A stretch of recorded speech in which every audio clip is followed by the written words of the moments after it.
नमस्कार, मैं हूं बिलाल और आप देख रहे हैं मिसाल नेशन 24 न्यूज। और चलिए बुलेटिन में सबसे पहले बात करेंगे मुंबई की। आपको बता दें कि मुंबई में क्रूज ड्रग्स पार्टी को लेकर महाराष्ट्र सरकार में मंत्री नवाब मलिक ने गुरुवार को एक नया खुलासा किया। एनसीपी नेता मलिक ने नारकोटिक्स कंट्रोल ब्यूरो के यहाँ पर जोनल डायरेक्टर समीर वानखेड़े का धर्म बताने के लिए स्कूल लिविंग सर्टिफिकेट भी जारी कर दिया है। मलिक ने यहाँ पर इस सर्टिफिकेट को जारी कर वानखेड़े पर मुस्लिम होने का आरोप लगाया। मलिक ने यहाँ पर दो सर्टिफिकेट पेश किए, जो यहाँ पर सेंट जोसेफ हाई स्कूल और साथ ही सेंट पॉल हाई स्कूल का लिविंग सर्टिफिकेट है। ये दोनों सर्टिफिकेट समीर वानखेड़े के हैं, जिनमें यहाँ पर उनका पूरा नाम समीर दाऊद वानखेड़े लिखा है। इसके अलावा मलिक ने वानखेड़े पर जाली नोट नेटवर्क के भी आरोप लगाए हैं।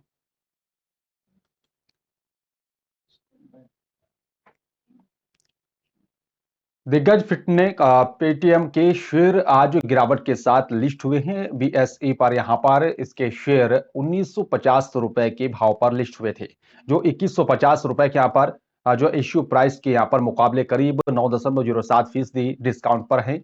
और आपको बता दें कि यहाँ पर लिस्टिंग के समय इसका मार्केट कैंप बताया जा रहा है कि करोड़ रुपए से भी काफी नीचे रहा है और इसका आईपीओ देश में अब तक का सबसे बड़ा था। लेकिन निवेशकों की यहाँ पर प्रतिक्रिया फीकी रही और ये आखिरी दिन ही यहाँ पर पूरी तरह से सब्सक्राइब हो सका है।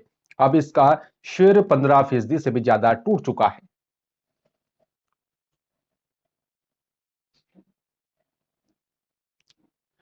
और चलिए बात करेंगे उत्तराखंड के बद्रीनाथ की। आपको बता दें कि यहाँ पर बद्रीनाथ तो हाईवे पर श्रीनगर बाजार से पहले ही श्रीयंत्र टापू के पास एक कार अलकनंदा में समा गई।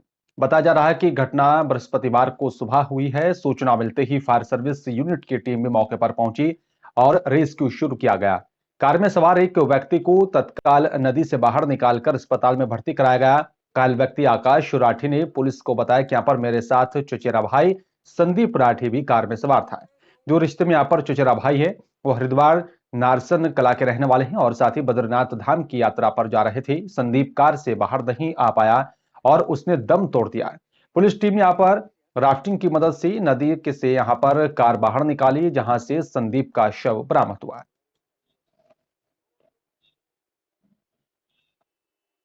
सूचना मिली और सूचना मिलते ही हमारी यूनिट तुरंत घटनास्थल पर पहुंची और हमारे साथ साथ फ्लड ग्रुप और ये जल पुलिस और एसडीआरएफ और पुलिस के जवान भी और फायर ब्रिगेड भी सभी ने संयुक्त अभियान चला के नदी किनारे सर्च किया। जहां से गाड़ी नीचे गिरी वहां गए पहले, उससे फिर देखते हुए नीचे आए। तो जब नीचे आए तो जब हमने नदी में देखा तो एक जवान जो है, जो लड़का जो था आकाश नाम का, ये नीचे पत्थरों के बीच में बैठा हुआ था, फंसा हुआ था। रेलवे ट्रेन से मोबाइल की चोरी करने वाले शातिर चोर को टीम गठित कर गिरफ्तार कर जेल भेज दिया है। बताया जा रहा है कि यहाँ पर बिहार के गोपालगंज निवासी सौरभ ने 8 सितंबर को लक्सर जीआरपी में तहरीर देकर बताया था कि यहाँ पर ट्रेन से किसी ने यहाँ पर उसका स्मार्टफोन चोरी कर लिया है।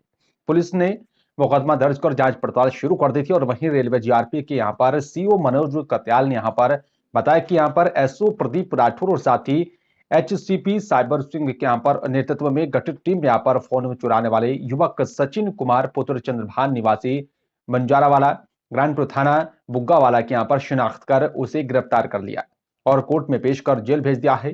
टीम ने यहाँ पर सिपाही करम सिंह तोमर, जितेंद्र पांचवाल और साथ ही बताया जा रहा है कि जीआरपी एसओजी के यहाँ पर सिपाही नजाकत अली शामिल थे। ये जिस तरह से इस समय ट्रेन जो हैं बहाल हो रही हैं, उसी के साथ साथ भीड़ बढ़ रही है ट्रेनों में, तो उसमें आपराधिक घटनाओं में भी लगातार वृद्धि हो रही थी। तो उनकी रोकथाम के लिए हम लोगों ने टीम बनाई हुई थी, जिसमें थानाध्यक्ष लक्सर जो है प्रदीप कुमार राठौर जी, इनके नेतृत्व में टीम बनी थी। तो इन लोगों ने 2 संदिग्ध व्यक्तियों को रुड़की स्टेशन से गिरफ्तार किया, जहाँ से इनके पास नाजायज चाकू बरामद हुए थे।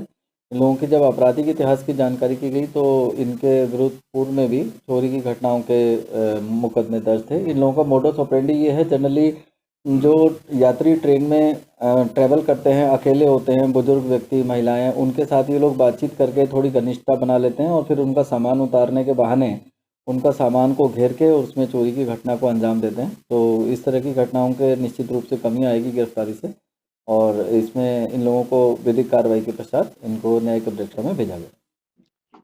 रामनगर विधानसभा में केंद्रीय रक्षा राज्य मंत्री अजय भट्ट का हेलीकॉप्टर रामनगर डिग्री कॉलेज के खेल मैदान में उतरा, जहां पर कार्यकर्ताओं ने बीजेपी कार्यकर्ता ने यहाँ पर इकट्ठा अजय भट्ट का फूलमाला पहनाकर स्वागत किया। खेल मैदान से अजय भट्ट से यहाँ पर बीजेपी कार्यकर्ताओं के साथ हनुमान धाम छोई पहुंचे। वहां पर श्री हनुमान सेवा ट्रस्ट का स्थापना दिवस धूमधाम से मनाया गया। ट्रस्ट के यहाँ पर जो है संस्थापक अध्यक्ष आचार्य विजय ने यहाँ पर बताया कि हर साल की तरह इस साल भी यहाँ पर हनुमान धाम का स्थापना दिवस बड़ी धूमधाम से मनाया गया। इस अवसर पर सेवा के रूप में यहाँ पर दिव्यांग सेवा केंद्र में फिजियोथेरेपी सेंटर का भी शुभारंभ किया गया है। बताया जा रहा है कि यहाँ पर प्रसिद्ध भजन गायक अजय द्वारा यहाँ पर सुंदरकांड का भी पाठ किया गया और भक्तों के लिए भंडारे का भी आयोजन यहाँ पर किया गया है। इस अवसर पर अजय भट्ट कार्यक्रम की यहाँ पर सराहना करते हुए नजर आए और मीडिया से बात करते हुए उन्होंने कहा है कि यहाँ पर बीजेपी में कहीं जो है कोई भी ऐसी कोई घबराहट नहीं है कि यहाँ पर जो है घबराहट विपक्षी पार्टियों में है। दरअसल उनके पास कोई नेता नहीं है। बीजेपी के पास प्रधानमंत्री का नेतृत्व है जो आए दिन उत्तराखंड के लिए विशेष पैकेज के साथ कई योजना दे रहे हैं। बीजेपी विकास कार्यों में यहाँ पर आगे बढ़ चुकी है। केदारनाथ और साथ ही बद्रीनाथ में भी विकास कार्य लगातार चल रहे हैं। तो आपको बता दें कि यहाँ पर बीजेपी कार्यकर्ताओं ने उनका फूलमाला पहनाकर जोरदार स्वागत किया और साथ ही आपको बता दें कि यहाँ पर आगामी विधानसभा के चुनाव को लेकर उन्होंने कहा है कि बीजेपी में कोई भी यहाँ पर जो है भ्रम की स्थिति नहीं है, क्योंकि जो परेशानी है वो कांग्रेस में है। लगातार बीजेपी अच्छा काम कर रही है और लगातार बीजेपी ने कई योजनाओं को लागू किया जिसका फायदा आम जनता को मिल रहा है। लगातार जो है बीजेपी जीत का दावा कर रही है, लेकिन आपको बता दें कि जिस तरीके से जो है इतिहास रहा है कि उत्तराखंड में 5 साल बीजेपी 5 साल कांग्रेस राज करती है, लेकिन इस बार आम आदमी पार्टी को उत्तराखंड में दस्तक दे चुके। देखना होगा कि इस बार किसका पलड़ा भारी रहेगा। और लक्सर में कोरोना टीके से यहां पर वंचित लोगों की पहचान कर टीकाकरण कराने के लिए स्वास्थ्य विभाग ने हर घर दस्तक अभियान को शुरू कर दिया है। इसके तहत लक्सर और साथ ही खानपुर की आशा वर्कर घर घर जाकर इसका सर्वे कर रही हैं। इसके अलावा यहां पर गर्भवती महिलाओं और साथ ही नवजात शिशुओं के यहाँ पर टीकाकरण की भी जानकारी इकट्ठा की जा रही है। 1 साल से स्वास्थ्य विभाग का फोकस कोरोना टीकाकरण पर है। हर गुरुवार को विशेष टीकाकरण अभियान भी चल रहा है। अब विभाग ने यहां पर टीके से वंचित लोगों की शिनाख्त करने के लिए हर घर दस्तक अभियान को शुरू कर दिया है। ब्लॉक कोऑर्डिनेटर सोहनलाल तंवर ने बताया कि यहां पर लक्सर की 219 और साथ ही खानपुर की 59 आशाएं हर घर में जाकर टीकाकरण से वंचित लोगों की सूची को तैयार कर रही हैं। सूची में यहाँ पर पहली और साथ ही दूसरे डोज लगने की यहाँ पर तिथि, स्थान या फिर दूसरे डोज की तय तारीख भी नोट की जा रही है और बताया जा रहा है कि यहाँ पर आशाओं की जो रोजाना के सर्वे को मिलाकर ब्लॉक के यहाँ पर रोजाना की रिपोर्ट जिला कार्यालय को भेजी जा रही है। ये जो है आशा संगिनी ऐप है, ये आशाओं का काम हमारा इजी करने के लिए बनाई गई है, जिसमें कि अपना ये सारा डाटा ऑनलाइन अपने इनको जो सरकारी फ़ोन दिए गए हैं उसी में सभी डाटा ऑनलाइन चढ़ाएंगी। ऑनलाइन डाटा चढ़ने के बाद इनका जो उस काम का जो पैसा होगा वो भी ऑनलाइन ही इनके अकाउंट में ट्रांसफ़र हो जाएगा। इससे इनको ये सहूलियत मिलेगी कि आशाओं का जो डाटा होगा वो एक्यूरेट होगा। उसके बाद में इनका जो वेरिफिकेशन होगा आशाओं के डाटा का वो सही से हो जाएगा और उनके पैसे भी सही से उनके अकाउंट में ट्रांसफ़र हो जाएंगे। ये बात है पूरे उत्तराखंड में, ये हरिद्वार को हम इसमें इन्वॉल्व किया गया फर्स्ट टाइम। ये आशा संगिनी ऐप एक लॉन्च किया गया जो इसकी पहल हरिद्वार में ही होगी और इसको लक्सर में हमारे यहाँ ट्रेनिंग में इसका हमारे ब्लॉक कोऑर्डिनेटर BLA और BPM भी गए थे और हमने कल भी इनको 50 आशाओं को ट्रेनिंग दी।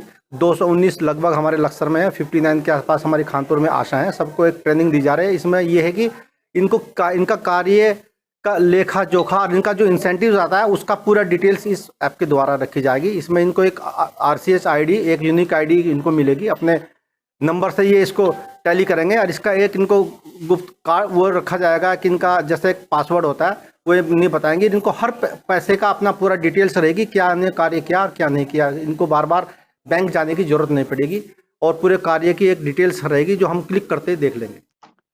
और लक्सर के खानपुर पहुंचे हरिद्वार बीजेपी के जिला मंत्री चौधरी मनोज पवार की ओर से यहां पर गोवर्धनपुर गांव में वरिष्ठ बीजेपी कार्यकर्ताओं का सम्मान समारोह आयोजित किया गया। उन्होंने सभी यहां पर वरिष्ठ कार्यकर्ताओं को शॉल ओढ़ाकर सम्मानित किया। इस दौरान उन्होंने खानपुर से आने वाले विधानसभा चुनाव में यहां पर अपनी दावेदारी के लिए ताल ठोंक दी है, जिसमें यहां पर OBC मोर्चा के जिलाध्यक्ष प्रदीप पाल ने कहा है कि यहां पर पार्टी में वरिष्ठ कार्यकर्ताओं का सम्मान होना चाहिए और सभी को यहां पर बैठक सहित अन्य कार्यक्रमों की भी सूचना दी जानी चाहिए। और वहीं पूर्व जो है पूर्णकालिक विस्तारक संजय वर्मा ने भी यहाँ पर कहा है कि कार्यकर्ताओं को सम्मान थाली में रखकर चाहिए, कार्यकर्ताओं को यहाँ पर जूते में रखकर सम्मान नहीं चाहिए। कहा कि यहाँ पर भारतीय जनता पार्टी में परिवारवाद नहीं चला और साथ ही कहा कि यहाँ पर सभी कार्यकर्ताओं को टिकट की दावेदारी करने का मूल अधिकार है। आज हमारी पार्टी के वरिष्ठ कार्यकर्ताओं के सम्मान समारोह यहाँ रखा गया मेडिकल कॉलेज में भाई मनोज परमार जी के द्वारा। बहुत सराहनीय कदम उठाया भाई साहब ने और हमें जो हमारे पुराने कार्यकर्ता हैं उनको सभी में ध्यान में रखते हुए उनका सम्मान हमें करना चाहिए, समय समय पर बुलाना चाहिए। कोई भी बैठक हो, कोई समारोह हो, कोई। आज मेरा उद्देश्य था कि अपने सभी वरिष्ठ कार्यकर्ता पूरी विधानसभा खानपुर के सभी का एक सम्मान कार्यक्रम आयोजित किया गया, जिसमें मैंने सभी अपने वरिष्ठ लोगों से अपनी आगामी दावेदारी के लिए सभी का आशीर्वाद प्राप्त किया और सभी से ये सहयोग की अपील भी की और उनका सम्मान किया। बात नहीं है, ये तो आज जो मीटिंग हुई है ये एक अपना दावा पेश करने की बात हुई, क्योंकि इस भारतीय जनता पार्टी में परिवारवाद नहीं चलता है। इनमें सबको अपना टिकट मांगने का हक है, कोई भी मांग सकता है टिकट। तो ये तो कार्यकर्ता का मूल अधिकार है, तो उसी अपने मूल अधिकार का प्रदर्शन करते हुए भाई मनोज पाल ने इस खानपुर विधानसभा से टिकट का वो कराया, उसी में लेकर यहाँ पर एक सम्मान समारोह किया गया। तो कार्यकर्ता सिर्फ सम्मान चाहता है, सम्मान का भूखा है, उसको जूते में रख के सम्मान नहीं चाहिए, उसको सम्मान थाली में रख के चाहिए ताकि सम्मान लगे। अल्मोड़ा नगर में पुलिस की लगातार कड़ी कार्रवाई के चलते मादक पदार्थों का कारोबार भी है, जो जुड़े आरोपियों की लगातार धरपकड़ की जा रही है। धारानोला पुलिस टीम ने जो है गत रात्रि चेकिंग अभियान के दौरान 2 युवकों को यहां पर 8.22 ग्राम स्मैक के साथ गिरफ्तार किया। उनके पास से इलेक्ट्रॉनिक तराजू बरामद हुई है और साथ ही बताया जा रहा है कि बरामद स्मैक की कीमत 82,200 रुपए आंकी गई। पुलिस से यहाँ पर मिली जानकारी के अनुसार देर रात SI संजय जोशी जो है अपनी टीम के साथ लुधिया चेक पोस्ट के पास वाहनों की चेकिंग कर रही थी और इसी दौरान पुलिस को यहाँ पर 2 युवकों को संदिग्ध स्थिति में यहाँ पर गुजरते हुए देखा है और उनकी तलाशी लेने पर उनके पास से 8.22 ग्राम स्मैक बरामद की गई है। इलेक्ट्रॉनिक तराजू भी बरामद की गई। और चलिए बात करेंगे बहादुराबाद की। आपको बता दें कि बहादुराबाद स्थित टोल प्लाजा के पास स्थानीय होटल में यहाँ पर कांग्रेस पार्टी के द्वारा मेरा बूथ मेरा गौरव कार्यक्रम का आयोजन किया गया। इसमें यहाँ पर कांग्रेस पार्टी की BLA को यहाँ पर जो है प्रशिक्षित करने के लिए कार्यक्रम का आयोजन किया गया। कार्यक्रम में यहाँ पर पहुंची प्रदेश सह प्रभारी दीपिका पांडे ने कार्यक्रम के संबंध में जानकारी देते हुए बताया, ये पहले चरण का कार्यक्रम है जो लगभग 1.5 महीने निरंतर लगातार चलने वाला है और इन कार्यक्रमों के माध्यम से हम BLA की और साथी कार्यकर्ताओं को यहाँ पर प्रशिक्षण दे रहे हैं कि यहाँ पर किन मुद्दों पर कांग्रेस पार्टी चुनाव लड़ रही है और किन मुद्दों पर कार्यकर्ताओं को तैयारी करनी चाहिए। और चलिए बात करेंगे भू बैंकुट बद्री धाम, जहां की कपाट बंद होने की तिथि अब नजदीक आ चुकी है। आपको बता दें कि यहाँ पर 20 नवंबर को जो है शाम 6:45 पर भगवान नारायण धाम के कपाट शीतकालीन के चलते 6 महीनों के लिए बंद कर दिए जाएंगे। और आपको बता दें कि यहाँ पर जो है चारों धामों में सर्वश्रेष्ठ धाम माना जाता है और बद्री धाम को यहाँ पर जहाँ पर एक जो है बार दर्शन प्राप्त करने से जन्म जन्मों के पाप भी यहाँ पर धुल जाते हैं।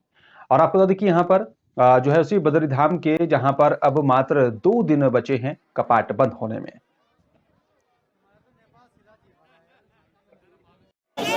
परसों खड्ग पुस्तक बंद होंगी और चौथे दिन महालक्ष्मी का आह्वान किया जाता है, उनको न्योता दिया जाता है कि माँ अब 6 माह के लिए आप भगवान के साथ गर्भगृह में आएंगी। और 5वें दिन फूल श्रृंगार के ऊपर प्रातःकाल भगवान का पहले अभिषेक होता है। अभिषेक के बाद परसों भगवान पर किसी प्रकार के भी कोई आभूषण नहीं होंगे, सोने चांदी के हीरे मोती कोई भी आभूषण नहीं होगा। पुष्प श्रृंगार भगवान का होगा और दिव्य पुष्प श्रृंगारों के दिन भर श्रद्धालु लोग भगवान के दर्शन करेंगे। और सायंकाल जो कि निश्चित तिथि कर दी गई है 7 बजे भगवान बद्री विशाल जी के कपाट विधिवत 6 माह यानी शीतकाल के लिए बंद कर दिए जाएंगे।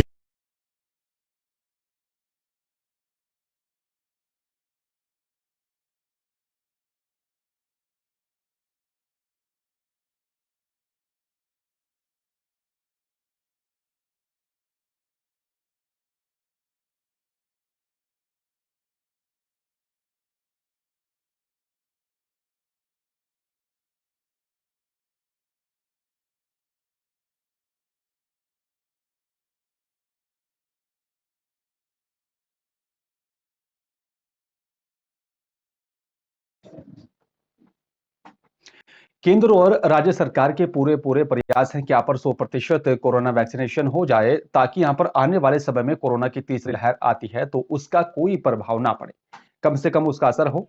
और आपको बता दें कि यहाँ पर स्वास्थ्य विभाग ने शहरी और साथ ही ग्रामीण क्षेत्र में विशेष अभियान भी चलाने के कार्यक्रम तय कर दिए हैं, जिसके लिए स्वास्थ्य विभाग कर यहाँ पर मैदानी अमले जो है जिम्मेदारी दी गई है।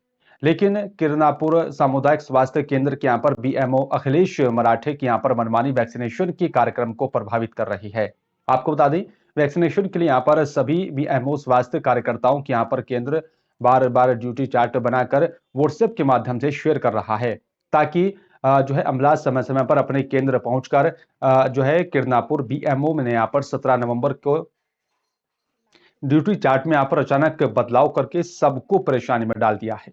जबकि यहाँ पर पहले चार्ट के मुताबिक स्वास्थ्य कार्यकर्ता अपने अपने सेंटर पहुंच चुके थे और इससे संबंध में यहाँ पर सीनियर स्वास्थ्य कार्यकर्ता महिला पर्यवेक्षक जो है सुरजंती दमाही ने भी यहाँ पर बताया कि यहाँ पर पहले चार्ट के अनुसार वो अपने सेंटर पहुंच गए थे। यहाँ पर आने पर उसे जानकारी मिली कि यहाँ पर उसकी ड्यूटी तो देवगांव में लगाई गई है, चूंकि यहाँ पर उसके पास देवगांव जाने का कोई साधन नहीं था। सीनियर कर्मचारी को सीएससी में आए बाय भगाते जा रहे हैं, ड्यूटी लगाते जा रहे हैं। बाहरी जगह पे लगाया, बाहरी जगह पे। जैसे कल लगा दिया गया था सिवनी कला धड़ी, उसके 3 दिन पहले और सिवनी कला धड़ी लगा दिया गया था।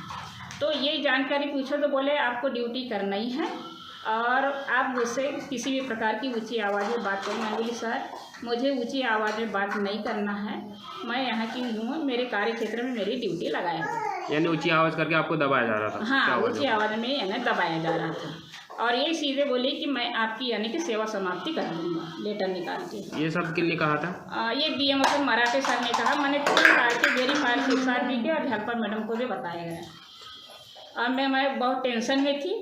मैंने आंगनवाड़ी कार्यकर्ता और आशा कार्यकर्ता को बोली कि मैं वैक्सीनेशन सत्र बंद करके मैं अब घर वापस जा रहा हूँ। दो तरीके से क्या होता है, जैसे एक बार वैक्सीनेशन का शेड्यूल शेयर कर दिया गया, कभी होता है कि शेयर करने के बाद में किसी एम्प्लॉइज़ की बहुत परेशानी होती है, उसकी तबीयत खराब हो जाती है या ऐसी कोई परिस्थिति उसके घर में होती है कि वो ड्यूटी करने में असमर्थ होता है। ऐसी परिस्थिति में उसे एडिट करके उसकी जगह पर दूसरे एम्प्लॉइज की ड्यूटी लगाना होता है। सर अभी 2 घंटे में 3 शेड्यूल चेंज हुए सर। ये वैक्सीनेशन होने के करीब 8 से 9 घंटे के पहले, मतलब जिस तरह से एम्प्लॉइज की परेशानियां बढ़ते जा रही थी, कहीं किसी की तबीयत खराब थी, किसी के घर में कोई डेथ हो गई थी, तो उसने जैसे जैसे बताया उसको वैक्सीनेशन के 8 घंटे, वैक्सीनेशन स्टार्ट होने के 8 से 10 घंटे पहले ये वैक्सीनेशन का शेड्यूल जो है शेयर कर दिया गया। और सैकड़ों सफाई कर्मचारी नगर पालिका में होने के बाद भी यहाँ पर सफाई नहीं हो पा रही है। गली मोहल्ले चौराहों की यहाँ पर सफाई बदहाल है। आपको बता दें कि नगर पालिका अधिकारियों की यहाँ पर लगातार लापरवाही देखी जा रही है। मामला दरअसल भिंड शहर का है, जहां पर 450 से भी अधिक सफाई कार्यकर्मी यहाँ पर कार्यरत हैं। फिर भी नगर पालिका क्षेत्र के अंदर 39 वार्ड में यहाँ पर गंदगी का अंबार लगा हुआ है। वही 2 दर्जन के यहाँ पर लगभग स्थित पार्कों में नगर पालिका के वरिष्ठ अधिकारियों से यहाँ पर कई बार स्थानीय लोगों ने आवेदन देकर शिकायत भी की है, लेकिन अब तक कोई भी कार्रवाई नहीं हुई। सफाई में यहाँ पर सुधार हुआ है तो इससे लगता है कि यहाँ पर भ्रष्टाचार की दीवारें इतनी ऊंची हो चुकी हैं कि यहाँ पर जिले के वरिष्ठ अधिकारियों में भी कार्रवाई को लांग नहीं पा रहा है, या फिर भ्रष्टाचारियों के यहाँ पर राजनीतिक संरक्षण प्राप्त है। शिक्षण संस्थान, बुनियादी स्कूल पर भी लगा कचरे का ढेर जो लोगों के लिए परेशानी का सबब बना हुआ है।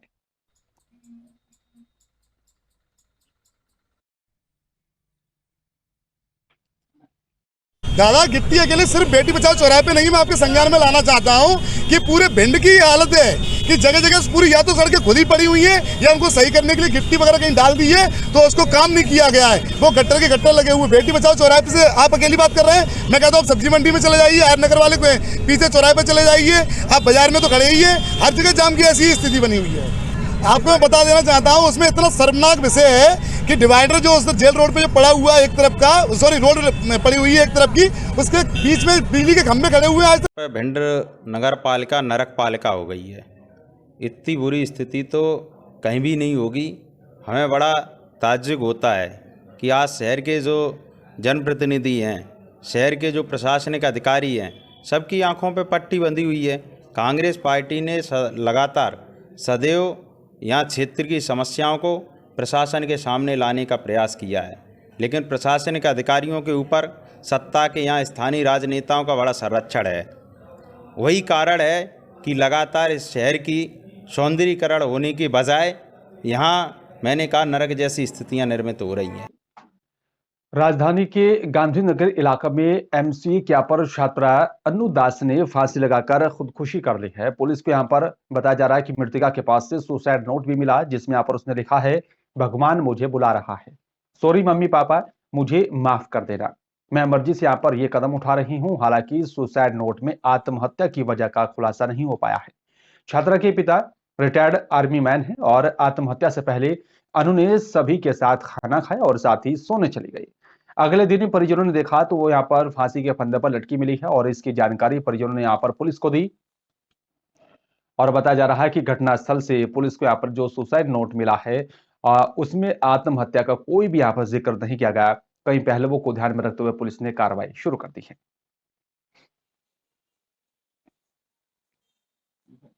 थाना गांधीनगर में एक बच्ची के द्वारा, छात्रा के द्वारा फांसी लगा के सुसाइड किया गया, जिसमें सुसाइड नोट भी मिला है।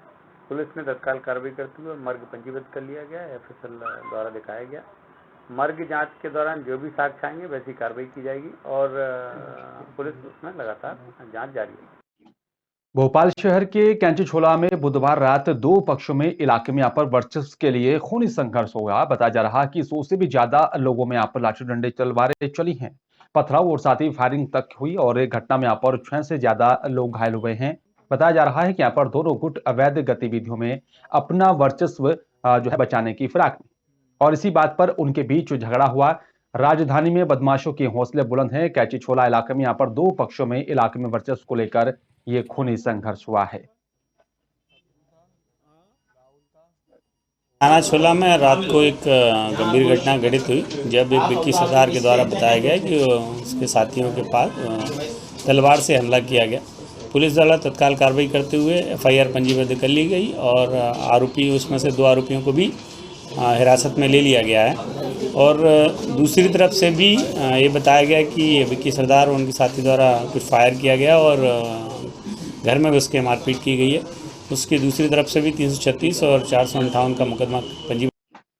और चलिए बात करेंगे इंदौर की। आपको बता दें कि यहाँ पर जब व्यक्ति का बॉडी मास इंडेक्स 31 से भी अधिक हो जाता है तो मोटापे की श्रेणी में आ जाता है और उसे यहाँ पर सर्जरी करवाने की सलाह दी जाती है। इस सर्जरी को यहाँ पर अधिकतर वो लोग करा रहे हैं जो काफी प्रयास के बाद भी अपना वजन कम नहीं कर पा रहे हैं।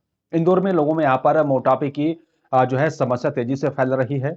आलम यह है कि यहाँ पर मोटापे को कम करने के लिए की जाने वाली बैरियाट्रिक सर्जरी कराने वालों की संख्या भी 2 गुना बढ़ती जा रही है। जिनका वजन अधिक हो गया है और काफी प्रयास के बाद भी कम नहीं हो पा रहा है, ऐसे लोगों का बैरियाट्रिक सर्जरी से इलाज कर इससे होने वाली बीमारी से भी मृतक जो है बताया जा रहा है कि वो मुक्त हो जाते हैं। उसका संकल्प शेल्बी हॉस्पिटल ने यहाँ पर लिया है। शहर के यहाँ पर ख्यात लोकप्रिय को बताया जा रहा है कि बैरियाट्रिक सर्जन डॉक्टर अचल अग्रवाल ने यहाँ पर शेल्बी मल्टी स्पेशलिटी हॉस्पिटल के साथ जुड़कर इस सर्जरी की शुरुआत की है।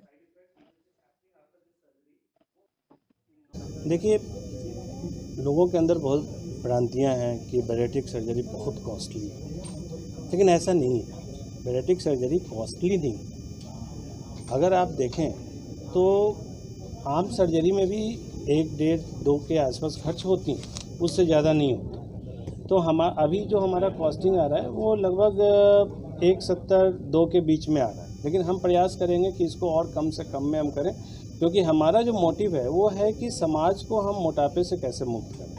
ये एक दूरबीन पद्धति से सर्जरी की जाती है जिसको लैप्रोस्कोपी कहते हैं। इसमें पेट पे 3 से 4 छोटे छोटे कट करते हैं 5 mm और 1 सेंटीमीटर से, जिससे कि भोजन की थैली को छोटा कर दिया जाता है और आंतों के अरेंजमेंट को इस तरह से चेंज किया जाता है जिससे कि पेशेंट का वेट लॉस हो सके। पेशेंट को 2 से 3 दिन हॉस्पिटल में रुकना होता है।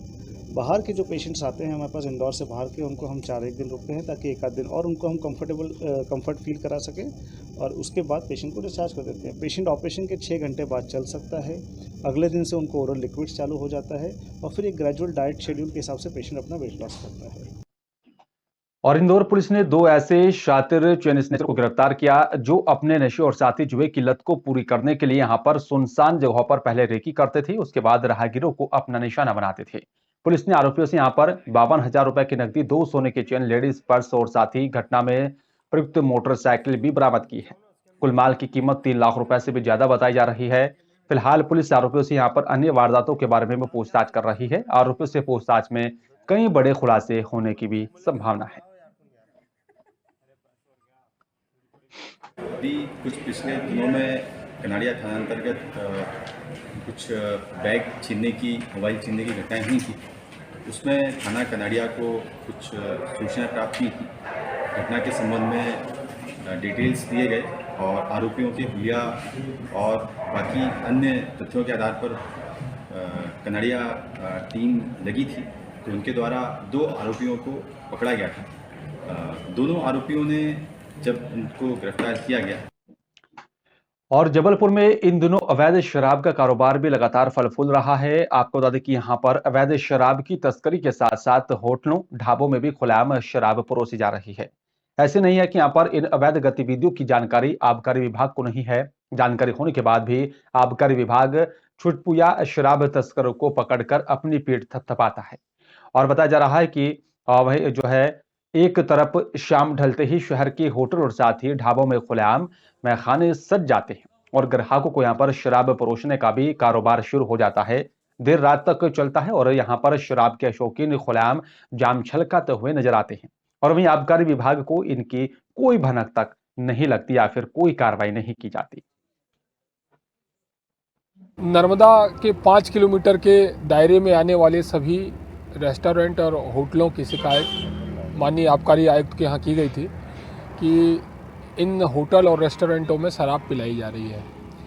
इसी तारतम्य में टीम गठित करके आज बहुत सारे रेस्टोरेंट और बड़े होटलों की चेकिंग की गई है, जिनमें होटल स्वान एलिजे, कोकिला रिसोर्ट और आलीशान ढाबा, बिट्टू ढाबा और आर ग्रीन केसर ढाबा, इन सभी ढाबों में जो है तो शराब पिलाने की शिकायत पर चेकिंग की गई है, जिसमें से सिर्फ एक ढाबे पे आलीशान ढाबे पे शराब पिलाने का प्रकरण जो है तो पंजीबद्ध किया गया है। जोशीमठ क्षेत्र के दुरुस्त गांवों हिनगो, तपोणा, लूजी और साथ ही पोखनी गांव तक जाने वाला मुख्य सड़क जो है कई महीनों से यहां पर जगह जगह से भारी भूस्खलन के कारण बाधित पड़ा हुआ है, जिस कारण यहां के स्थानीय ग्रामीणों को में जो है मीलों पैदल चलने के लिए मजबूर होना पड़ रहा है। आपको बता दें कि यहां पर पिछले दिनों चमोली जिले के यहां पर ऊंचाई वाले ग्रामीण इलाकों में जोरदार बारिश हुई थी, जिसके चलते यहां पर बारिश ने कई ग्रामीण इलाकों में तबाही मचाई थी। जगह जगह पर काफी भूस्खलन जैसी समस्या उत्पन्न हुई और ऐसे में यहां पर बताया जा रहा है कि कई गांव में भूस्खलन के चलते रास्ते बाधित हो गए हैं, लेकिन कई बार उच्च अधिकारियों को शिकायत करने के बाद भी जो है इन रास्तों को ठीक नहीं किया गया। अब इन ग्रामीण जो है लोगों ने यहाँ पर चेतावनी दी कि अगर उनके रास्ते ठीक नहीं किए गए तो चुनाव का बहिष्कार किया जाएगा।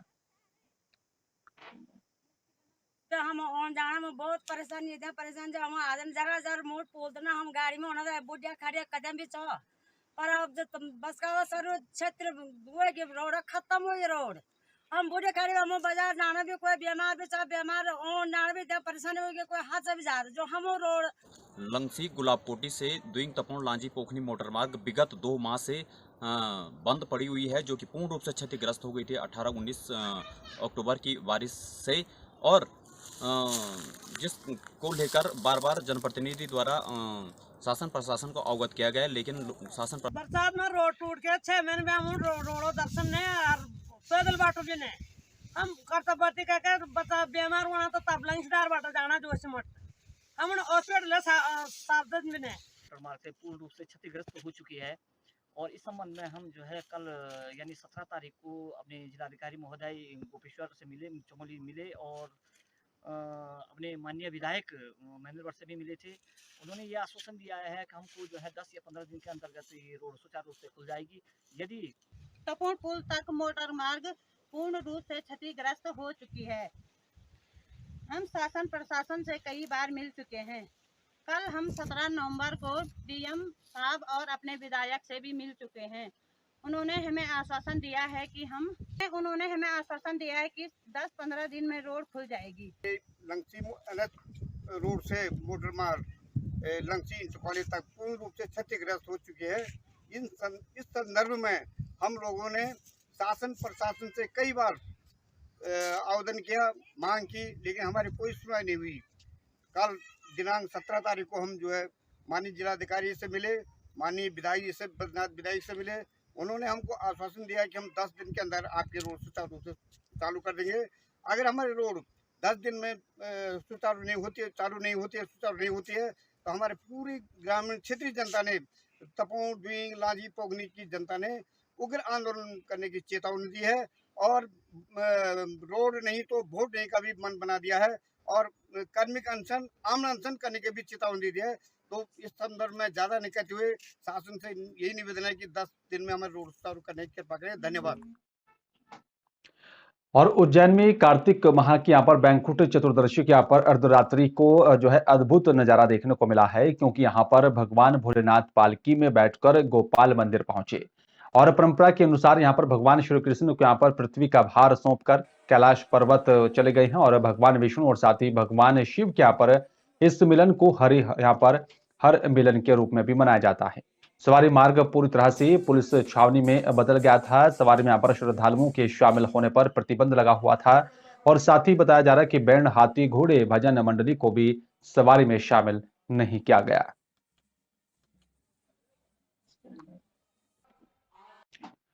और चलिए बात करेंगे भोपाल की। आपको बता दें कि यहाँ पर जो है आजादी दिलाने में कई क्रांतिकारी भाई और साथी बहनों ने अपना बलिदान दिया। अनेकों कष्ट और साथ ही यातनाएं सही हैं, फांसी के फंदों पर चढ़े। ऐसे यहाँ पर एक अमर क्रांतिकारी बलिदानी जिन्होंने यहाँ पर गरीब भाई बहनों का शोषण ना हो और साथ ही भारत माता के पैरों से यहाँ पर जो है प्रतंत्रता की भी बेड़ियां और साथ ही गुलामी की जंजीरें काटी जाएं। और क्या कुछ कहा जो है मुख्यमंत्री शिवराज सिंह चौहान, आए आपको सुनवाते हैं। हम सब आजादी 75 का उत्सव मना रहे हैं, लेकिन ये आजादी दिलाने में कई क्रांतिकारी भाई और बहनों ने अपना बलिदान दिया है, अनेकों कष्ट सहन किए, यातनाएं सही है, फांसी के फंदों पर चढ़े। ऐसी एक अमर क्रांतिकारी बलिदानी जिन्होंने गरीब जनजाति भाई बहनों का शोषण ना हो और भारत माता के पैरों से परतंत्रता की बेड़ियां, गुलामी की जंजीरें काटी जाए, इसके लिए क्रांति का शंख फूंका था। अंग्रेज उनके नाम से कांपते थे,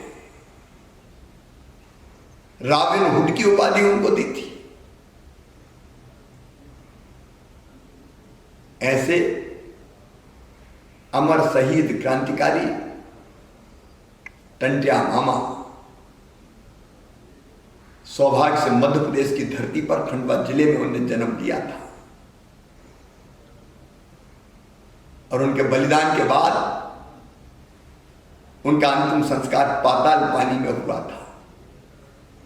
4 दिसंबर उनका बलिदान दिवस है। उनके बलिदान दिवस को श्रद्धा सहित मनाया जाएगा, कार्यक्रम का आयोजन होगा, उनकी स्मृति भी बनी रहे और उससे देशभक्ति की और गरीबों की सेवा की प्रेरणा हम पाए। ऐसे कई उपाय किए जाएंगे। 4 दिसंबर को उनको श्रद्धा सुमन अर्पित करने मैं पाताल पानी आ रहा हूं, आप भी आइए। धन्यवाद। और जबलपुर शहर के लाड़गंज थाना पुलिस और क्राइम ब्रांच ने अवैध मादक पदार्थों की तस्करी में लिप्त एक महिला को घेराबंदी करते हुए गिरफ्तार किया। आपको बता दें कि यहाँ पर उक्त महिला अवैध मादक पदार्थों गांजा की तस्करी का कार्य करती है और जिसे मौके वारदात पर रंगे हाथों गिरफ्तार किया गया। पुलिस से यहाँ पर मिली जानकारी के अनुसार उन्हें मुखबिर से यहाँ पर यह सूचना मिली थी कि यहाँ पर एक संदिग्ध महिला जो कि सफेद और नीले रंग की साड़ी पहने हुए है, यहाँ पर कच्छपुरा ब्रिज के नीचे अपने पास 5 से 6 पैकेट में जो है मादक पदार्थ गांजा लिए हुए और सूचना पर लाड़गंज पुलिस और साथ ही क्राइम ब्रांच की टीम ने तत्काल कार्रवाई करते हुए मुखबिर के बताए हुए ठिकाने पर दबिश दी। पुलिस को यहाँ पर आता देख संदिग्ध महिला ने बैग फेंक कर भागने का जो है प्रयास किया। पुलिस ने घेराबंदी कर गिरफ्तार कर लिया था। बताया जा रहा है कि यहाँ पर जो है अब पुलिस ने आगे कार्रवाई शुरू कर दी है। ये क्राइम ब्रांच और थाना लाडगंज की संयुक्त कार्रवाई की गई है। ये कचपुरा बीच के नीचे काली जो रखते हैं वहाँ पे जो घुमावदार मोड़ है वहीं पे एक स्पॉट है, वहीं से जब्त किया गया है। कितने लोग थे? इसमें एक ही महिला थी, उस महिला का नाम केसकली माझी है। ये कटनी थाना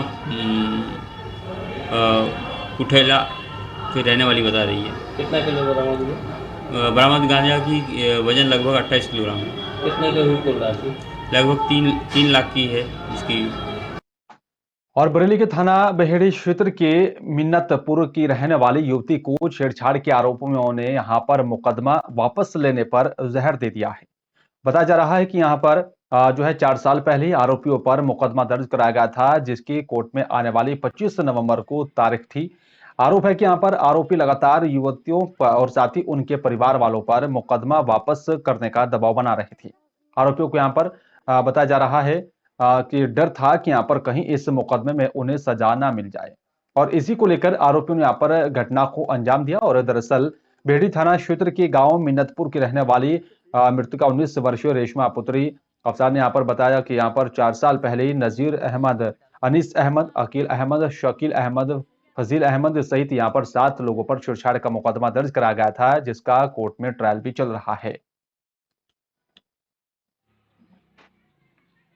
कल दिनांक 16/17 की रात्रि को यूपी 112 के माध्यम से एक सूचना मिली। सूचना पर थाना बहेड़ी की पीआरबी ग्राम मेंथरपुर में पहुंची, जहां पर वाकयात इस प्रकार पाए गए कि एक युवती अपने पड़ोस के रहने वाले नजीर अहमद के घर, जो कि उनका घर लगभग उनके घर से 60-70 मीटर दूरी पे है, उनके घर जाकर एक कमरे में बंद होकर कुछ पॉइजनस सब्सटेंस कंज्यूम कर लिया गया था। पीआरबी की जब फोर्स मौके पे पहुंची तो पीआरबी के द्वारा कमरे का दरवाज़ा खोला गया और युवती को इलाज हेतु जिला अस्पताल में भर्ती कराया गया, जहां पर इलाज के दौरान उनकी मृत्यु हो गई। शव को पंचनामा कराकर कब्जे में ले लिया गया, पोस्टमार्टम भी कार्रवाई की जाएगी। अभी तक उनके घर वालों के द्वारा कोई तहरीर थाने पर नहीं दी गई। जो भी तहरीर उनके द्वारा दिया जाएगा सुसंगत धाराओं में मुकदमा पंजीकृत करके इसमें अग्रिम विधि कार्रवाई सुनिश्चित कराई जाएगी। और उत्तर प्रदेश के सहारनपुर से सनसनीखेज वारदात सामने आई है। आपको बता दें कि पूरा मामला सहारनपुर के गंगो कोतवाली के अंतर्गत ग्राम मैनपुर का है, जहां पर 2 सगे भाइयों की दिन निकलते ही यहां पर गोली मारकर हत्या कर दी गई, और इसके चलते क्षेत्र में सनसनी फैल गई है। ग्राम मैनपुरा निवासी मुन्नू भगत पुत्र दाताराम और साथी लीलू पुत्र दाताराम प्रतिदिन गांव में बताया जा रहा है कि यहाँ पर भोगीमाजरा स्थित अपने खेत पर देवताओं की यहाँ पर पूजा करने के लिए जाते थे। बताया जा रहा है कि दोनों भाई क्षेत्र में यहाँ पर भगत के नाम से जाने जाते थे और दोनों व्यक्ति जो है भक्ति क्या करते थे। आज भी सुबह लगभग जैसे यहाँ पर 5 बजे हर रोज की तरह दोनों भाई पूजा के लिए गए तो यहाँ पर अज्ञात बदमाशों ने दोनों भाइयों की गोली मारकर हत्या कर दी और बदमाश मौके से फरार हो गए थे। जिसके बाद जब कई घंटों के बाद अपने घर वापस नहीं लौटे तो यहाँ पर उनका भाई उन्हें देखने के लिए खेत पर पहुंचा, जहां पर दोनों भाइयों की यहाँ पर गोली लगे शव देखकर सन्न रह गया। उनसे तुरंत ग्रामीणों और साथ ही पुलिस को सूचना दी। एसपी देहात ने यहाँ पर भारी पुलिस बल के साथ मौके पर पहुंचकर स्थिति का जायजा लिया।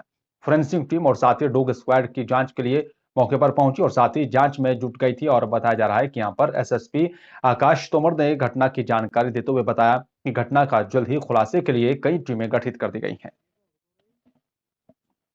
थाना गंगो अंतर्गत ग्राम मैनपुरा में आज सुबह सूचना प्राप्त हुई कि 2 लाश पड़ी हुई हैं। तो इसमें पुलिस ने मौके पर जाके जांच करी तो देखा कि 2 लाश 2 भाइयों की हैं, इनको गनशॉट इंजरी है और बाकी अन्य इंजरीज भी हैं।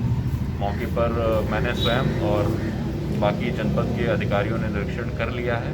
एफएसएल की टीम और डॉग स्क्वाड और सर्विलांस के माध्यम से हम घटना का अनावरण करने का प्रयास कर रहे हैं। कुछ क्लूज हम लोगों को मिले हैं इस घटना के संबंध में। शीघ्र ही इस घटना का अनावरण किया जाएगा। और सहारनपुर थाना बड़गांव के अंतर्गत ग्राम शिमलाना के रहने वाले बीएसएफ जवान विनोद कुमार, जिनकी उम्र लगभग 50 साल बताई जा रही है, उनकी संदिग्ध परिस्थितियों में मौत हो गई है।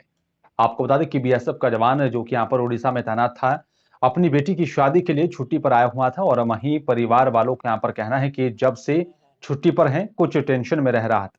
बताया जा रहा है कि आज सुबह जब वो देर तक नहीं उठी तो यहाँ पर परिवार वालों ने यहाँ पर जाकर देखा कि छत पर बने यहाँ पर ग्रिल में फंसने के कारण गिरने के बाद गले में पड़े मफलर से गला दबाने के यहाँ पर कारण उनका दम घुटने पर उनकी मौत हो गई है। इस हादसे के बाद परिजनों में यहाँ पर कोहराम मच गया। शादी की खुशियों में यहाँ पर गम में तब्दील हो गई। और वहीं सूचना मिलते ही बताया जा रहा है कि थाना बड़गांव पुलिस शव कब्जे में लेकर मोर्चे में रखवाया और साथ ही आगे कार्रवाई शुरू कर दी है। ये पूरा मामला सर 24 तारीख में लड़के की मांग भरने के लिए आ रहे थे, तो सर वैसे ही टेंशन से ले रहे थे बस। तो बच्चे भी सो रहे थे, रात भले के 2 घंटे मेरे पास बैठ रहे और सर बैठ के मतलब सब सुख शांति से खाना वाना भी खाया, सब कुछ ठीक था, कोई दिक्कत नहीं थी, किसी प्रकार के कोई रंजिश कोई कलेश नहीं था घर में। और सर उसके बाद में सुबह बच्चों ने उठ के देखा तो देखा क्या जिन्ने के आसपास मफलर था गले में और सर जिन्ने से लिपटे हुए मतलब पैर फिसला कैसे हुआ भाई ये तो कुछ कह नहीं सकते सर। ये कहाँ पे तैनात थी बीएसएफ में? और संभल में कार्तिक स्नान मेले के यहाँ पर धूमधाम से शुरू हो गया है। जिला पंचायत अध्यक्ष डॉक्टर अनामिका यादव, डीएम संजीव रंजन और साथ ही विधायक अजीत यादव ने हवन पूजन के साथ कार्तिक स्नान मेले का शुभारंभ किया। संभल के यहाँ पर सिसोना गंगा घाट पर कार्तिक पूर्णिमा पर जिला पंचायत गंगा स्नान मेला आयोजित करता है, जिसके तहत रेत के बीच तंबुआ का भी शहर बसता है। गंगा स्नान के साथ प्रदर्शनी और साथ ही बच्चों के यहाँ पर मनोरंजन को भी चरख झूले भी यहाँ पर लगाए जाते हैं। कार्तिक पूर्णिमा के दिन मुख्य स्नान होता है, जिसके लिए जनप्रतिनिधि और साथ ही सरकारी अमला गंगा तट पर उमड़ता है। ये कार्तिक पूर्णिमा को जो गंगा स्नान हो रहा है उसके लिए ये व्यवस्थाएं की जा रही हैं, जिसमें बैरिकेडिंग किया गया है और लाइट की व्यवस्था रहेगी। तो इसी के लिए, क्योंकि जो स्नानार्थी आ रहे हैं उनकी सुरक्षा के लिए पूरी व्यवस्था यहाँ पर की जा रही है। और फिलहाल इस बुलेटिन में मेरे साथ सिर्फ इतना ही। बाकी तमाम खबरों को देखने और जानने के लिए आप देखते रहिए नेशन 24 न्यूज। नमस्कार।